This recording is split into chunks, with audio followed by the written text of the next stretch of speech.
Now, a lot of the lenders nowadays don't bother with the surveyors. They use companies now where they get a desktop valuation done. You might have come across these. Now, desktop valuations are very different beasts altogether. So let's take a quick look at desktop valuations and see how they differ. So let's pop across to some slides, shall we, to give this to you in some depth. Here we go. So what I've got for you here are descriptions then of a physical valuation, a desktop valuation, and finally, how does a desktop valuation work? Now, think about a physical valuation when the surveyor, she's qualified, will go to the property and will go in the door and do a physical valuation. She'll visit the property in person to inspect and verify the details. This method is more accurate but costs more due to the site visit, of course. So there's a fee according to the purchase price of the property, £300–400 maybe, if not more. Now, the desktop valuation is very different. This is done remotely using data and images to estimate the value. It's quicker, cheaper, less detailed, and can miss important aspects though.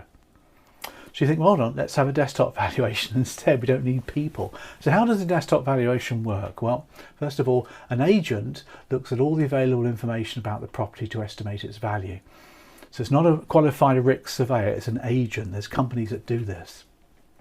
They'll look at land registry records. They'll look at photos of the property on Rightmove, and they'll look at photos on Google Earth, that sort of thing.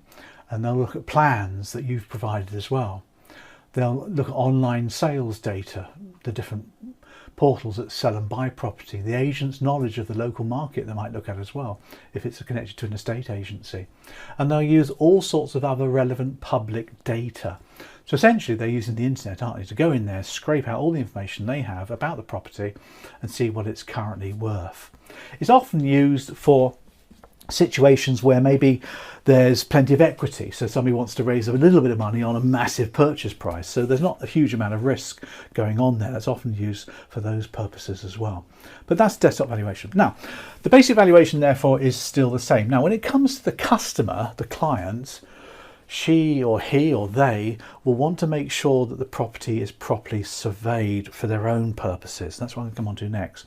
But before we go there, just finish off this story. So the valuation comes through. They get a tick for that, a tick for that, a tick for that, and maybe a question mark on repairs. So what happens then is they'll then issue their mortgage offer. Let's just put that in there for you. The mortgage offer. Now, the mortgage offer, which we know is the document which confirms the lender's going to lend the money, and that's when it might be subject to conditions. Now, the conditions that the mortgage offer might be subject to might be repair conditions. In other words, they might need to repair the property to bring it up to suitable condition. These repairs can be in the form of retentions or undertakings.